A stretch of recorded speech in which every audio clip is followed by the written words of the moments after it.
মধ্যপ্রাচ্য। এই চ্যানেলগুলো ইসলামিক চ্যানেল, তবে দাওয়া চ্যানেল নয়। তারা অমুসলিমদের কাছে ইসলাম প্রচার করছে না, বরং মুসলিমদের জন্য অনুষ্ঠান প্রচার করছে। আরো কিছু চ্যানেল আছে যেগুলো রিজিওনাল, শুধু ইউরোপের জন্য। এরকম বেশ কিছু মুসলিম চ্যানেল এখন আছে। এখন আমাদের প্রয়োজন দিন রাত 24 ঘন্টার একটা দাওয়া চ্যানেল, যেটা ইসলাম প্রচার করবে আর বিভিন্ন ভুল ধারণা দূর করবে, যে ভুলগুলো মিডিয়া ইসলামের বিরুদ্ধে ছড়াচ্ছে। আমি এখানে এসেছিলাম কয়েক বছর আগে, সেবারও এসেছিলাম হোলি কোরআন অ্যাওয়ার্ডের আমন্ত্রণে। আর তখন হেডলাইনে এসেছিল এখানকার পেপারে, Khaleej Times, doctor Zakir Naik Islamic TV চালু করার কথা বলেছেন।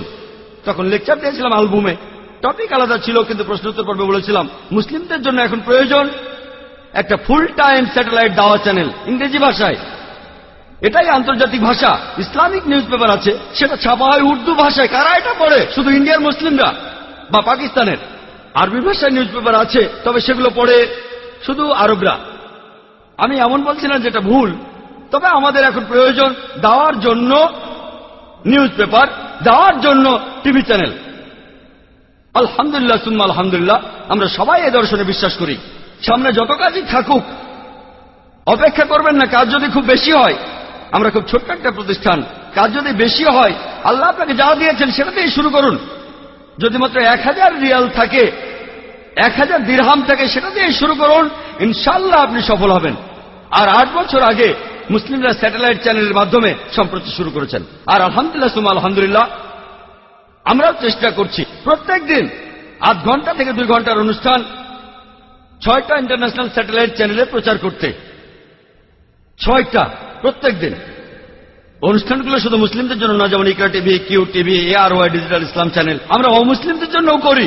সিনেমার গানের চ্যানেল ইটিসি, 24 ঘন্টা সিনেমার গান হারাম, অন্তত আধা ঘন্টা তো হালাল হচ্ছে।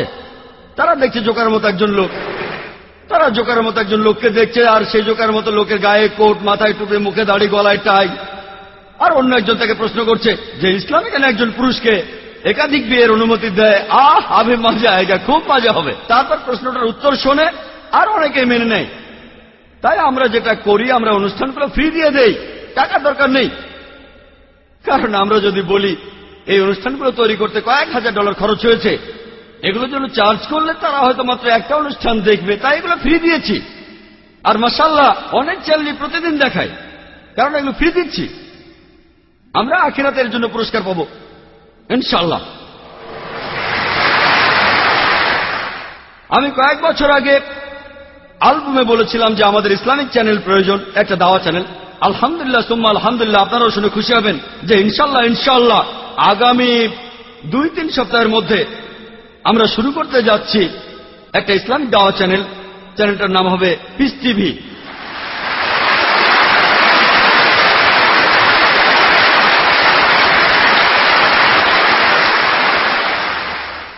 বাজেট খ্রিস্টানদের মতো অত বিশাল না, অত টাকা নেই, আমরা ক্ষুদ্র ক্ষুদ্র মানুষ।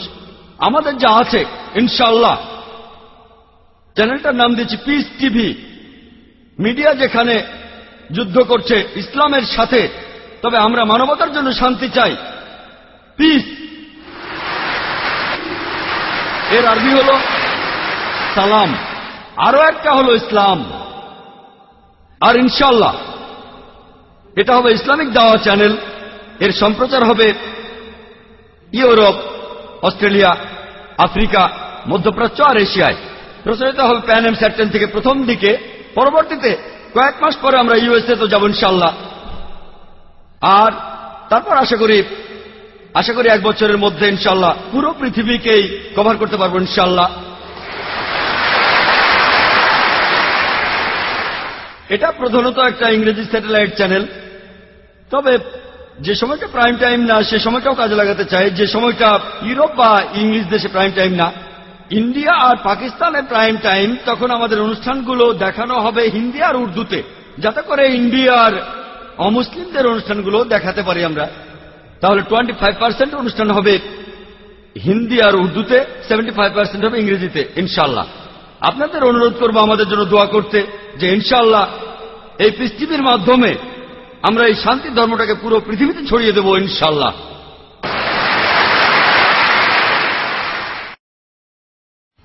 মুসলিমদের এটা জানতে হবে যে কিভাবে টেবিলটা উল্টে দেওয়া যায়। আমার লেকচার শেষ করার আগে আমি একটা উদাহরণ দেব। গত কয়েক মাস ধরে আপনারা যারা ভারত উপমহাদেশের অধিবাসী, এখন অবশ্য এটা আন্তর্জাতিক খবর, আপনারা হয়তো সানিয়া মির্জার খবরটা শুনেছেন। সানিয়া মির্জা নাম শুনেছেন? বাহ বাহ, মাশাআল্লাহ, সবাই জানেন দেখছি। কেন?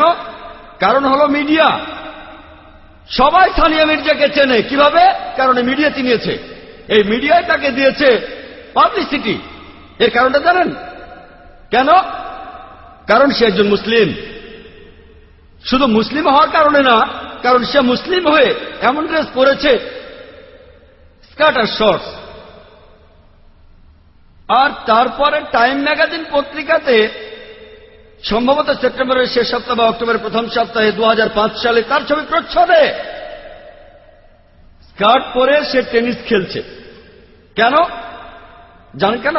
আমরা সবাই জানি। গত বেশ কয়েক মাস ধরে মিডিয়া একটা নতুন খবর এসেছে যে ফতোয়া জারি করা হয়েছে সানিয়া মির্জা যে ড্রেস পরে মিনি স্কার্ট, সেটা হারাম, এটা নিষিদ্ধ। তখন এটা নিয়ে খুব হইচই হয়ে গেল। সব মিডিয়া, টিভি চ্যানেলগুলো মুসলিম ওলামা আর বিশেষজ্ঞদের কাছে গেল যে এটা ঠিক না ভুল। সবাই তখন বলল এটা হারাম হারাম হারাম। আর তখন খবরটা ছড়িয়ে পড়ল। মিডিয়া ঠিক এই কাজটাই করে,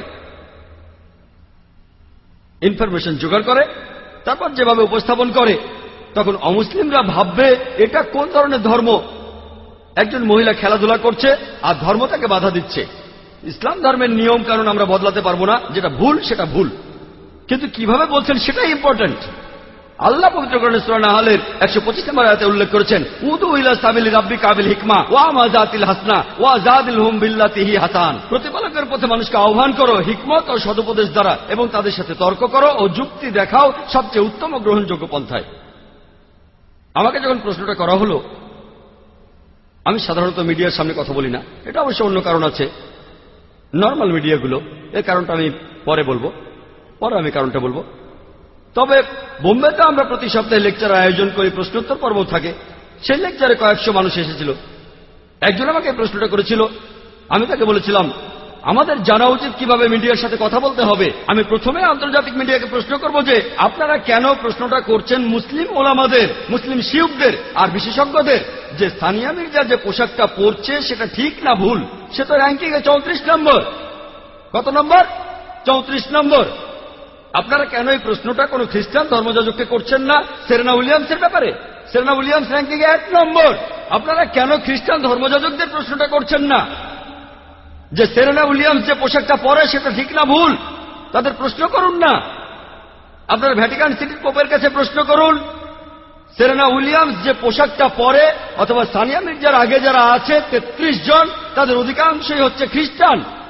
আপনারা খ্রিস্টান ধর্মযাজক আর পোপকে প্রশ্ন করুন তাদের পোশাকটা ঠিক না ভুল। খ্রিস্টানদের বাইবেল পড়লে দেখবেন বাইবেলের বুক অব ডিউটেরোনমি বলছে 22 নম্বর অধ্যায়ের 5 নম্বর অনুচ্ছেদে মহিলারা এমন কোন পোশাক পরবে না যেটা পুরুষের পোশাকের মতো, পুরুষরাও মহিলাদের পোশাক পরবে না। যারা এমনটা করবে তারা প্রভুর ঘৃণার পাত্র হবে। 1 তিমথি 2 নম্বর অধ্যায় 9 অনুচ্ছেদে আছে যে মহিলারা পোশাক পরবে শালীনতার সাথে, সংযমের সাথে। তারা কোন রকম অলংকৃত চুল পরবে না, অথবা স্বর্ণ বা মুক্তা বা দামি পোশাক পরবে না। একজন খ্রিস্টান মহিলারও শরীর ঢেকে রাখা উচিত। আপনারা খ্রিস্টান নানদের ঠিক সেভাবেই দেখেন। নানদের কেমন দেখেছেন? তাদেরকেও মুসলিম মহিলাদের মতোই দেখায়। আপনারা যদি কখনো মাদার মেরির ছবি দেখে থাকেন, তাকে আল্লাহ শান্তিতে রাখুন, তার শরীরও মাথা থেকে পা পর্যন্ত ঢাকা, শুধু মুখ আর কবজি পর্যন্ত হাত খোলা। আপনারা বরং পোপকে জিজ্ঞেস করুন বা খ্রিস্টান ধর্মযাজকদের, যদি একজন নান তার হিজাব ছেড়ে মিনি স্কার্ট পরে টেনিস খেলে, তখন তিনি কোন ফতোয়া দেবেন? তিনি তখন কি বলবেন? আমাদের ধর্মে প্রত্যেক মুসলিম নারী, প্রত্যেক মুসলিম মহিলা ধার্মিক। খ্রিস্টানদের কাছে নানরা যেমন ধার্মিক, তারা সবাই শালীন। মিডিয়াকে ঠিক এইভাবেই উত্তর দিতে হবে। এ ব্যাপারে মুসলিমদের মধ্যেও দুটো ভাগ ছিল। বেশিরভাগ ওলামা আর শিয়ুখ তারা বলেছেন এটা ভুল। তাদের কেউ কেউ তখনই ফতোয়া জারি করে দিলেন। তবে তখন কিছু তথাকথিত আধুনিক মুসলিম তারা কি বলেছিল জানেন? খেলাধুলার মধ্যে ইসলাম ধর্ম নাক গলাচ্ছে কেন? একজন মুসলিম পলিটিশিয়ান বলেছেন এই শিয়ুখরা, এই ওলামাগণ খেলাধুলা সম্পর্কে কিছু জানে না, তাই তারা চুপ থাকলেই ভালো। আমি সেই পলিটিশিয়ানকে বলছি, আপনি যদি ইসলাম সম্পর্কে না জানেন তাহলে আপনারই চুপ থাকা ভালো। এক হিন্দু পলিটিশিয়ান যিনি বলেছিলেন যে সানিয়া মির্জা আমাদের দেশের একটা গর্ব। যে লোক সানিয়া মির্জার বিরুদ্ধে কথা বলবে সে দেশদ্রোহী, সে দেশকে ভালোবাসে না, সে দেশকে ভালোবাসে না। স্টেটমেন্ট। আমি বলেছিলাম যে লোক সানিয়া মির্জার এই পোশাকটাকে সমর্থন করে সে বেদের বিরুদ্ধে কথা বলছে। কারণ হিন্দুদের বেদ বলছে, ঋগ্বেদের 10 নম্বর গ্রন্থের 85 নম্বর অনুচ্ছেদের 30 পরিচ্ছেদে মহিলারা পুরুষদের মতো পোশাক পরবে না, আর পুরুষরাও তাদের স্ত্রীদের মতো পোশাক পরবে না।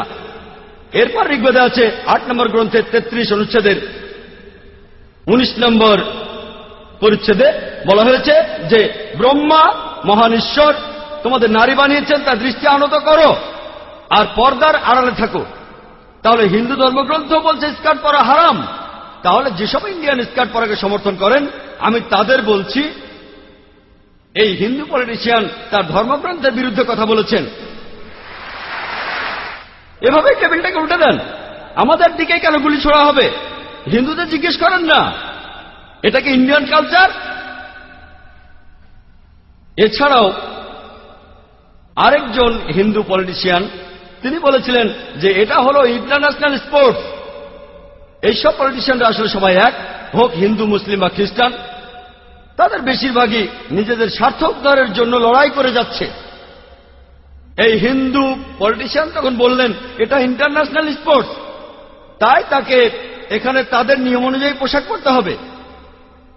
আর মানুষজন জানে না যে পোশাকটা পরে এতে করে তার পারফরমেন্স ভালো হয়। আচ্ছা ঠিক আছে, মানলাম, এটা মেনে নিলাম। এই পোশাকটা পড়তে বলা হয়, হয়তো পারফরমেন্স ভালো হয় কতখানি, 0.5%, 1%, মেনে নিলাম, তর্ক করব না। কিন্তু যদি ইতিহাস দেখেন 15 বছর আগে, 20 বছর আগে, 25 বছর আগে, তখন মহিলারা তারা যখন ব্যাডমিন্টন টাইপের কিছু খেলতো তাদের পুরো শরীর ঢাকা থাকতো। এমনকি ইরানেও দেখবেন মহিলারা তাদের পুরো শরীর ঢেকে স্কার্ফ পরে খেলছে। যদি আপনার কথা মেনেও নেই যে পারফরমেন্স ভালো হয় এই শর্টস পরলে, আমি আপনাকে প্রশ্ন করছি, আগামীকাল যদি বিচ ভলিবল ইন্টারন্যাশনাল স্পোর্টস হয়, আপনার মেয়েকে কি বিকিনি পরিয়ে সেখানে খেলতে পাঠাবেন? আগামীকাল যদি বিচ ভলিবল ইন্টারন্যাশনাল স্পোর্টস হয়, আপনার মেয়েকে কি বিকিনি পরিয়ে সেখানে খেলতে পাঠাবেন? ইন্ডিয়ান কালচার কি এটার অনুমতি দেয়? তারপর তারা বলবেন সুইমিং এ প্রতিযোগীরা কম পোশাক পরে ভালোভাবে সাঁতার কাটার জন্য, এজন্য পুরুষরা শুধু একটা ব্রিফ পরে আর মহিলারা বিকিনি পরে। তবে আপনাদের এটাও বুঝতে হবে, মানতে হবে, যদি কোনো পোশাক না পরেন পারফরমেন্স আরো ভালো হবে। তাহলে কি মহিলাদের নগ্ন হয়ে সাঁতার কাটতে বলবেন? এই দ্বিমুখী নীতি কেন? তখন তিনি বলবেন না না, এটা অশালীন। আপনাদের শালীনতার লেভেল এখানে, আমাদের শালীনতার লেভেল এখানে। আপনাদের এই ব্যাপারটা বুঝতে হবে। আপনাদের কাছে যেটা শালীন, আমাদের কাছে সেটা অশালীন। কেন আপনারা এই নিয়মটা করছেন না যে সুইমিং এ পুরুষ মহিলা নগ্ন হয়ে সাঁতার কাটবে, এতে পারফরমেন্স আরো ভালো হবে? কিন্তু না, তাদের শালীনতার লেভেল এখানে। তাই এভাবে উত্তর দিয়ে টেবিলটাকে উল্টে দিতে হবে। দুর্ভাগ্যজনকভাবে আমরা চুপচাপ বসে থাকি। আমরা মিডিয়ার কাছে নিজেদের হাসির পাত্রে পরিণত করেছি। প্রশ্নটার ব্যাপারে আসি, ওলামাদের কিভাবে উত্তর দেওয়া উচিত। আমি এই সব ওলামাদের বিপক্ষে নই। আসলে তারা মিডিয়ায় কথা বলতে অভ্যস্ত নন। যদি আমাকে কেউ প্রশ্নটা করে ইসলামিক দৃষ্টিভঙ্গি এ ব্যাপারে ইসলাম কি বলে যে সানিয়া মির্জা একজন টেনিস খেলোয়াড় হয়ে যে রকম পোশাক পরে এটা ঠিক না ভুল, আমি উত্তরে বলতাম সানিয়া মির্জা সম্পর্কে বলার আগে আমি আরেকটা কথা বলি যে অনেক মুসলিম পুরুষ আছেন যারা ক্রিকেট খেলেন, ইন্ডিয়ান টিমে খেলেন, অন্যান্য টিমেও খেলেন। তাদের অনেকেই সালাহ আদায় করেন না। সহিহ মুসলিম বলছে, বুক অব সালাতে ঈমান আর কুফরির মধ্যে ব্যবধানটা হলো সালাহ। সালাহ হলো তাওহীদের পরে সবচেয়ে গুরুত্বপূর্ণ স্তম্ভ, খুবই গুরুত্বপূর্ণ। শিরক করার পর সবচেয়ে বড় গুনাহ হলো সালাহ আদায় না করা। তাই আমার মত অনুযায়ী যেসব মুসলিম পুরুষ ক্রিকেট খেলেন আর সালাহ আদায় করেন না, তারা সানিয়া মির্জার চাইতে বড় গুনাহগার। সানিয়া মির্জা সালাহ আদায় করে।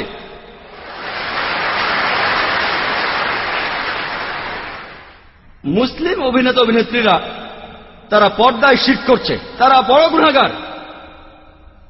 আমি সানিয়া মির্জার পক্ষ নিয়ে কথা বলছি না, কথা মানব সানিয়া মির্জা যে পোশাক পরে সেটা ইসলামের নিয়মের বিরুদ্ধে, এটা হারাম।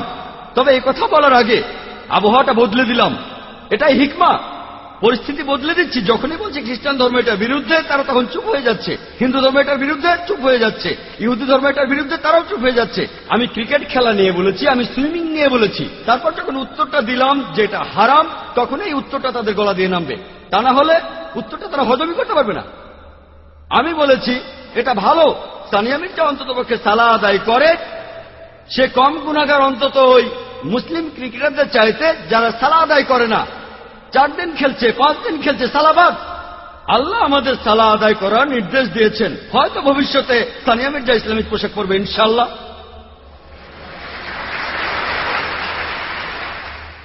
তারপর সে পুরুষদের সাথে খেলতে পারবে কি পারবে না সেটা আরেকটা ইস্যু। কিন্তু আমি এমন ফতোয়া দিচ্ছি না যে সে যা করছে ঠিক। তবে মুসলিমদের এটা জানা উচিত কিভাবে টেবিলটা উল্টে দেওয়া যায়, কিভাবে হিকমার সাথে উত্তর দেওয়া যায়। যখনই আপনি এভাবে উত্তর দেবেন তখনই সবাই চুপ হয়ে যাবে। দুর্ভাগ্যজনকভাবে আমরা মুসলিমরা মিডিয়ার সামনে নিজেদেরকে হাসির পাত্রে পরিণত করছি। সাধারণত আমি মিডিয়ার সামনে কোনো ইন্টারভিউ দেই না। কেন? ধরুন আমি 5 মিনিট ধরে একটা প্রশ্নের উত্তর দেই, বেশিরভাগ সময়ই তারা উদ্দেশ্যমূলকভাবে এটা এডিট করে আর আমার বক্তব্যটা বদলে দেয়। মাঝে মধ্যে সময়ের স্বল্পতার কারণে সেটাকে ছোট করে, আর না বুঝেই তারা বক্তব্যটাকে বদলে দেয়। ইচ্ছা অনিচ্ছা জানি না, তবে বেশিরভাগ সময় হয়ে থাকে। আমার উত্তরটা যদি ঠিকমতো হয় তারা কেটে ফেলে, এডিট করে ফেলে। তারপর উত্তরটা শুনে অন্যরকম মনে হবে, অথবা না বুঝে শুনে ছোট করতে গিয়ে আমার বক্তব্যটা অন্যরকম হয়ে যায়। এজন্য ইচ্ছে করেই তাদের আমি এড়িয়ে চলি। যদিও অনেক মিডিয়া থেকে আমাকে আমন্ত্রণ জানানো হয়, অনেক আন্তর্জাতিক মিডিয়াতে ইন্টারভিউর জন্য ডাকা হয়, আমাকে বেশিরভাগ সময় এড়িয়ে চলি। ইনশাআল্লাহ যখন আমাদের চ্যানেল হবে তখন সঠিক চিত্রটা তুলে ধরতে পারবো। আমাদের টেপের কপি দেব, যদি দেখতে চান এটা দেখেন, যদি এডিট করেন আমাদের চ্যানেলে সম্পূর্ণটা দেখাবো ইনশাআল্লাহ।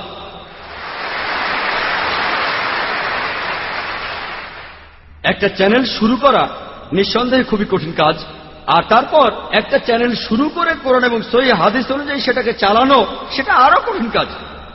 ইনশাআল্লাহ আমি আল্লাহর কাছে দোয়া করছি, আপনারাও দোয়া করবেন যাতে সঠিক পথে চলতে পারি, কোরআন সহিহ হাদিস মেনে চলতে পারি, আর যেন এভাবে ইসলামকে ছড়াতে পারি।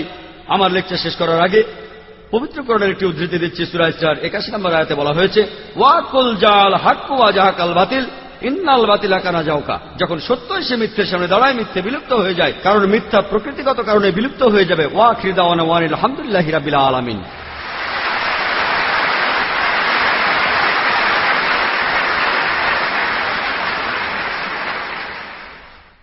আশা করি আল্লাহ তাআলা আমাদের বক্তা জাকির নায়েককে পুরস্কৃত করবেন তার এই তথ্যবহুল লেকচারের জন্য।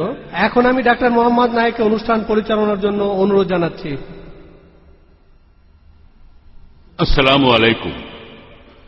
আপনাদের সবাইকে অনেক ধন্যবাদ। আল্লাহ আপনাদের পুরস্কৃত করুন।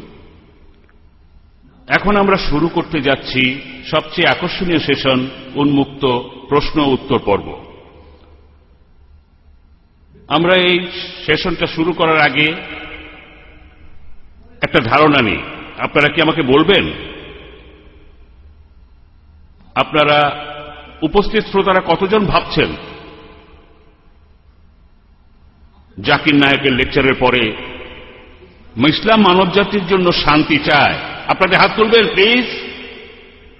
আলহামদুলিল্লাহ, আলহামদুলিল্লাহ। এবারে আপনারা বিভিন্ন প্রশ্ন করবেন ডক্টর জাকিরকে। আপনাদের নিশ্চিত করছি সব প্রশ্নই আমরা গুরুত্ব সহকারে শুনব, তারপর উত্তর দেওয়ার চেষ্টা করব। আমরা আসলে বিভিন্ন সমস্যার সমাধান চাই, মানবজাতির বিভিন্ন সমস্যা। যেমন জাকির নায়েক আজকে বললেন, আজকের আলোচনার বিষয়বস্তু ছিল মিডিয়া এবং ইসলাম, যুদ্ধ নাকি শান্তি। আমি এবারে সংক্ষেপে বলি, শান্তির জন্য যুদ্ধ, এই স্লোগান দিয়ে অনেক অত্যাচারী শাসকই এই পৃথিবীতে হত্যাযজ্ঞ চালিয়েছে, ধ্বংসযজ্ঞ চালিয়েছে, আর শান্তি মানুষের জীবন থেকে হারিয়ে গেছে। ইসলাম শান্তির ধর্ম, ভেতরে বাইরে সব দিক থেকেই। তাই আমরা ইহকাল আর পরকালে শান্তির জন্য ইসলামের প্রচার চালিয়ে যাব। আজকে আমাদের সামনে উপস্থিত আছেন ডক্টর জাকির নায়েক, যিনি এইসব ব্যাপারে একজন বিশেষজ্ঞ। আর ডক্টর জাকির নায়েকের লেকচারের মাধ্যমে আপনারা সেই কথাগুলোই এতক্ষণ ধরে শুনলেন। এখনকার এই প্রশ্নোত্তর পর্বের কোঅর্ডিনেটর হিসেবে আমি আমাদের ভলান্টিয়ারদের বলবো, উপস্থিত মুসলিম শ্রোতাদেরও অনুরোধ করব, দয়া করে এখানে উপস্থিত অমুসলিম ভাইদের আগে প্রশ্ন করার সুযোগ দেন। তাদের মধ্যে যারা সাংবাদিক আছেন তাদের আগে বলতে দেন। তাহলে এবারে আমার বাম পাশের মাইক থেকে প্রথম প্রশ্নটা করা হচ্ছে। হ্যাঁ ভাই। হাই, আমার নাম রাহুল ভাটিয়া। আমি পেশায় একজন ইঞ্জিনিয়ার।